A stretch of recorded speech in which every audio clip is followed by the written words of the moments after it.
Assalamualaikum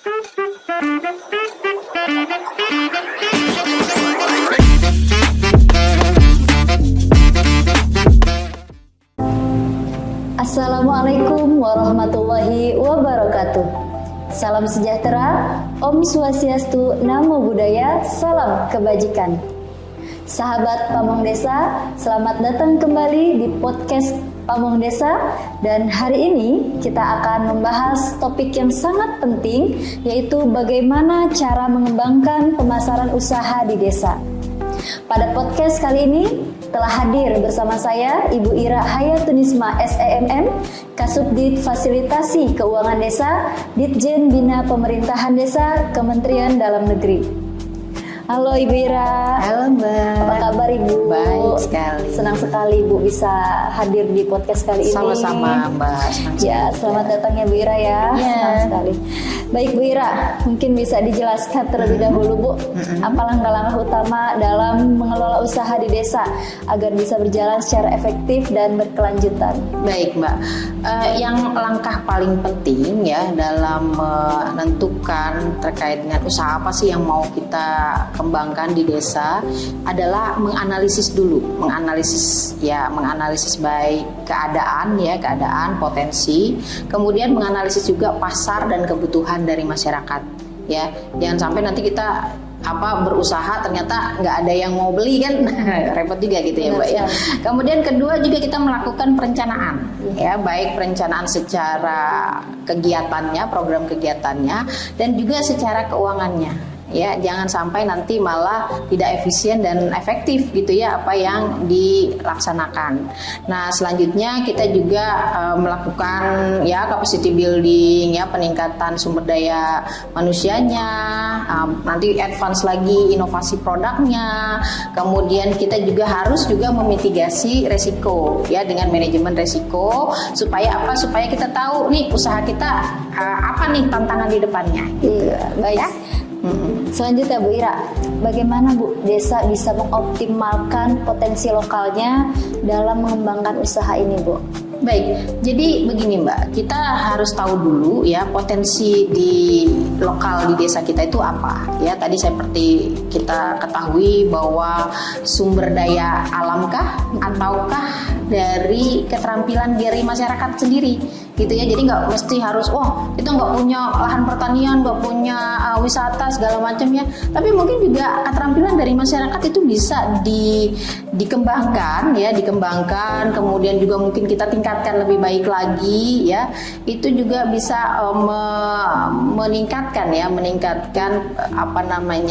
penggalian potensi di desa ini supaya produk yang dihasilkan dari keterampilan atau dari kerajinan itu bisa lebih baik dan lebih unggul, dan mungkin juga bisa kita ekspor gitu ya. Menarik sekali Bu. Bisa nggak Bu dijelaskan bagaimana cara mengidentifikasi potensi di desa ini Bu secara lebih spesifik? Ya, jadi contoh ya, tadi kita ambil contoh satu ya, tadi kerajinan misalnya ya. Nah, kita lihat dulu apakah dia komoditas yang sudah sampai mana nih ya. Kemudian nanti kita tingkatkan dengan pelatihan, pengembangan, pemasaran terutama ya. Kemudian mungkin juga dari sisi potensi-potensi sumber daya alam ya, kayak pertanian, perikanan. Nah, ini bagaimana kita juga bisa membuka ya atau memberikan ide-ide ya, atau juga bisa menggali potensinya supaya lebih baik lagi ya, agar juga pemerintah desa ya bisa mengarahkan ke masyarakatnya untuk mengembangkan usahanya seperti itu.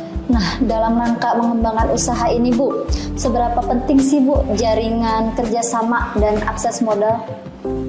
Ya, walaupun kata mungkin ahli-ahli ekonomi bahwa modal kita itu adalah diri sendiri, tapi kita tidak bisa memungkiri Mbak bahwa yang namanya modal dalam bentuk uang itu sangat penting ya. Oleh sebab itu mungkin karena kita keterbatasan ya, baik mungkin negara secara umum dan mungkin secara khusus di pemerintah desa, kita perlu saling kerjasama ya, kerjasama mungkin dengan pihak ketiga ya. Dia punya modal, kita punya tanah ya, dia bisa bangunkan gitu ya, resort atau tempat-tempat wisata, atau mungkin kita punya akses sumber daya manusia gitu ya. Nah, mereka punya permodalan, itu juga bisa dan sebagainya. Bisa juga dari perbankan ya, bentuknya KUR dan lain-lain. Itu juga kita sangat mendorong ya supaya pemerintah desa juga bisa mengarahkan masyarakat lebih menggali dan juga bekerja sama dengan pihak lain. Baik Bu, jika modal sudah ada nih Bu, lantas bagaimana Bu strategi dalam hal pemasaran?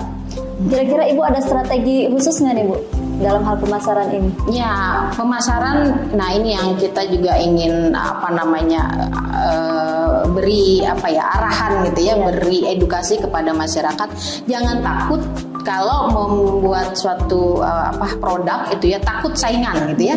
Oh, desa ini udah bikin, kita jangan bikin, nanti saingan gitu, nggak ada yang beli gitu ya. Jangan, karena pasar kita adalah dunia. Bagaimana cara supaya kita bisa menargetkan pasar dunia? Maka kita harus bisa belajar digitalisasi atau e-commerce. Nah, ini yang nanti mungkin kita juga akan dorong pelatihan-pelatihan supaya pemerintah desa juga bisa mengawal masyarakatnya, dan juga mungkin BUMDes dan lain-lain itu diajari terkait dengan e-commerce tadi, Mbak. Jadi produk bisa dijual di online. Jadi bisa dikatakan para masyarakat di desa juga bisa memanfaatkan digitalisasi marketing ini ya Bu? Iya, betul. Jadi nggak usah saingan sama desa lain karena kita pasarnya seluruh dunia lah ya. Gitu. Luar biasa. Ya. Terima kasih banyak Ibu Ira. Perbincangan kita masih sangat seru Ibu ya. Kita akan lanjutkan di podcast lainnya ya Bu ya. Semoga apa yang sudah Ibu sampaikan dapat bermanfaat bagi masyarakat yang banyak. Baiklah, sahabat Pamong Desa, demikian podcast Pamong Desa kali ini. Kita telah membahas bagaimana cara mengembangkan pemasaran usaha di desa. Kita bertemu kembali pada podcast lainnya bersama saya Ulfa Julianti. Terima kasih. Assalamualaikum warahmatullahi wabarakatuh. Salam Pamong Desa.